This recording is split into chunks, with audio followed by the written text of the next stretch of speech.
Siapa sebenarnya Deddy Mulyadi? Dalam benak banyak orang, ia adalah sosok yang unik. Seorang politikus yang cinta budaya, seorang pemimpin yang dekat dengan rakyat, namun juga sering menjadi sasaran kontroversi. Di balik segala pencapaiannya, ada satu pertanyaan yang kerap mengemuka, bahkan lebih sering dari pertanyaan tentang kebijakan atau visi politiknya. Pertanyaan itu adalah, apa agama Deddy Mulyadi? Pertanyaan ini tak muncul dari ruang hampa. Ia lahir dari kegelisahan sebagian orang yang merasa cara Deddy mengekspresikan nilai-nilai budaya terlalu dekat dengan kepercayaan-kepercayaan lokal. Bahkan, tidak jarang yang menyebut bahwa ia telah menyimpang dari Islam. Tapi benarkah demikian? Deddy Mulyadi lahir pada 11 April 1971 di Subang, Jawa Barat. Ia besar dalam lingkungan masyarakat Sunda tradisional yang masih sangat memegang teguh nilai-nilai gotong royong dan spiritualitas yang menyatu dengan alam. Ketika kecil, ia terbiasa hidup dengan kesederhanaan. Ayahnya seorang petani, ibunya seorang ibu rumah tangga biasa. Dari sinilah ia mengenal makna perjuangan dan pentingnya menjaga harmoni hidup.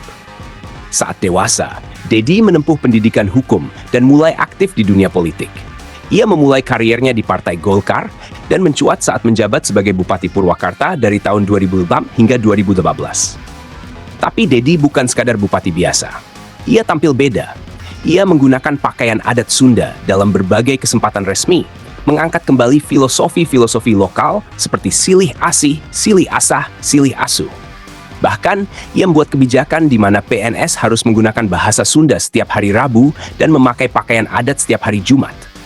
Namun dari sinilah pula badai kontroversi mulai berembus. Salah satu kebijakannya yang paling disorot adalah pembangunan berbagai patung tokoh pewayangan dan tokoh legendaris Sunda seperti Arjuna, Gatot Kaca, dan Prabu Siliwangi di sejumlah sudut kota Purwakarta. Patung-patung ini dimaksudkan untuk menghidupkan kembali nilai-nilai luhur budaya Sunda. Namun, bagi sebagian warga dan ormas keagamaan, itu adalah bentuk penyimpangan. Protes mulai berdatangan. Sejumlah warga menggelar unjuk rasa menolak keberadaan patung-patung tersebut, yang mereka anggap menyerupai berhala dan bertentangan dengan ajaran Tauhid. Bahkan muncul tuduhan bahwa Deddy menganut kepercayaan Sunda Wiwitan, sebuah aliran kepercayaan yang memang berasal dari budaya lokal Sunda, namun tidak diakui sebagai bagian dari Islam.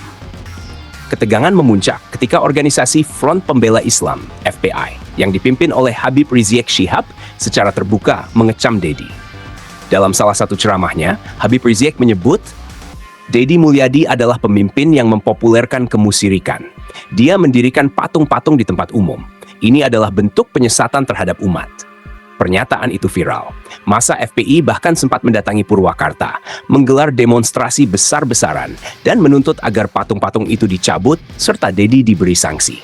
Beberapa kelompok bahkan melaporkan Deddy ke pihak berwajib atas dugaan penodaan agama. Namun Deddy tidak bergeming. Ia membela diri dengan tenang dan rasional. Saya Muslim, katanya. Saya salat, saya puasa. Tapi saya juga orang Sunda, dan budaya bukanlah musuh agama. Ia menambahkan bahwa patung dalam tradisi Sunda bukan untuk disembah, tetapi sebagai simbol nilai. Kalau patung dianggap musyirik, lalu bagaimana dengan patung pahlawan nasional? Kenapa itu tidak dianggap syirik? Pernyataan ini memicu perdebatan nasional. Tak hanya ormas Islam garis keras yang menyerangnya, tetapi juga sebagian masyarakat biasa ikut mempertanyakan kebijakan-kebijakan lain yang dianggap nyeleneh. Salah satunya adalah kebijakan tentang kurikulum lokal di sekolah. Deddy menginstruksikan agar anak-anak sekolah dasar di Purwakarta belajar filosofi lokal Sunda dalam jam pelajaran tertentu, termasuk tentang legenda Sang Kuryang dan Prabu Siliwangi. Bagi sebagian masyarakat, ini dianggap sebagai upaya pencampuran agama dengan mitologi. Kemudian ada lagi kontroversi saat Deddy menyelenggarakan festival Ngaruwat Lembur, sebuah perhelatan budaya yang menggabungkan seni pertunjukan, ritual adat, dan doa bersama yang tidak spesifik bernuansa Islam. Di dalamnya, ada pertunjukan debus, wayang, bahkan sesajen simbolis. Sebagian masyarakat menganggap ini terlalu dekat dengan praktik syirik. Dalam salah satu insiden lain, saat Deddy mengadakan program nginap di rumah warga, ia sempat berdebat langsung dengan seorang ibu yang bertanya tentang agamanya. Ibu itu mengatakan, "Pak, saya percaya Bapak itu baik, tapi saya ragu, Bapak itu Muslim atau bukan?" Deddy menjawab dengan senyum, "Ibu, saya ini Muslim, tapi saya juga orang Sunda. Saya tidak bisa memilih salah satu dan membuang yang lain." Walau banyak yang menghujat, tak tak sedikit pula yang membelanya. Para budayawan, akademisi, dan tokoh masyarakat melihat Dedi sebagai jembatan antara agama dan budaya, antara yang tekstual dan yang kontekstual. Bahkan, sebagian santri dan ustadz lokal justru mengakui bahwa apa yang dilakukan Dedi adalah bentuk syiar bil hikmah, menyampaikan nilai dengan cara yang lembut dan membumi. Dalam forum-forum resmi, Dedi tidak pernah menyangkal keislamannya. Ia menyatakan dengan tegas bahwa ia beragama Islam dan tetap menjalankan kewajiban sebagai Muslim. Ia tidak mengklaim sebagai orang suci, tapi ia percaya bahwa akhlak jauh lebih utama daripada simbol. Kalau orang menghakimi saya karena saya tidak pakai sorban, tidak berjanggut, dan tidak menyuarakan ayat setiap 5 menit, itu hak mereka, katanya dalam sebuah wawancara. Tapi biarlah Allah yang menilai siapa yang benar-benar menjalankan agamanya. Namun, badai tak hanya datang dari luar. Rumah tangga Dedi Mulyadi juga sempat diterpa isu besar. Pada tahun 2023, Anne Ratna Mustika resmi menggugat cerai Dedi ke Pengadilan Agama Purwakarta. Gugatan ini mengejutkan publik, mengingat mereka selama ini terlihat sebagai pasangan yang harmonis. Bahkan, sering tampil bersama dalam berbagai acara pemerintahan dan budaya. Alasan gugatan cerai yang mencuat ke publik adalah adanya perbedaan prinsip dan ketidakharmonisan yang telah berlangsung cukup lama. Dalam beberapa pemberitaan disebutkan bahwa Anne merasa kurang mendapatkan perhatian dan komunikasi yang sehat dalam rumah tangga mereka. Tekanan sosial, kesibukan politik, serta perbedaan dalam cara pandang terhadap keluarga dan kehidupan spiritual diduga menjadi pemicu utama. Meskipun begitu, baik Dedi maupun Anne memilih untuk tidak membuka konflik ini secara vulgar ke hadapan publik. Keduanya tetap menjaga ucapan dan tidak saling menyalahkan.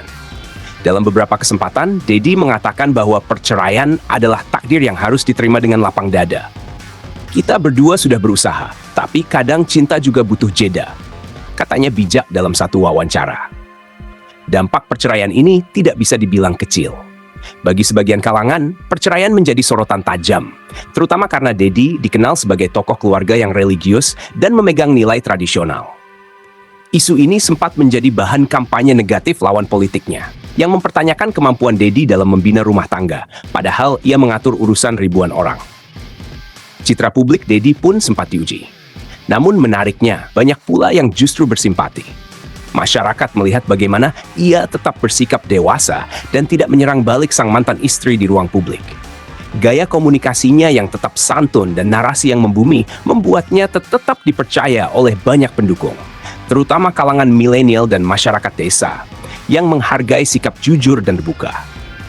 Secara pribadi, Dedi mengaku perpisahan ini membuatnya lebih fokus pada pengabdian.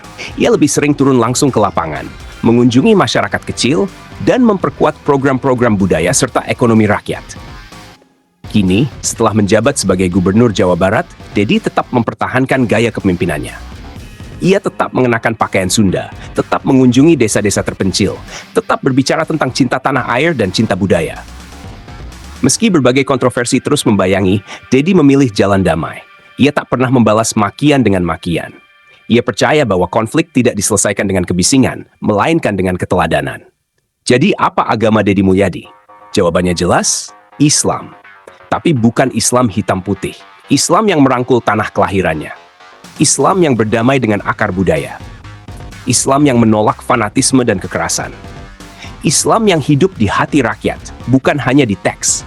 Dan mungkin dalam dunia yang makin gaduh oleh polarisasi dan saling curiga, kita butuh lebih banyak sosok seperti Dedi Mulyadi.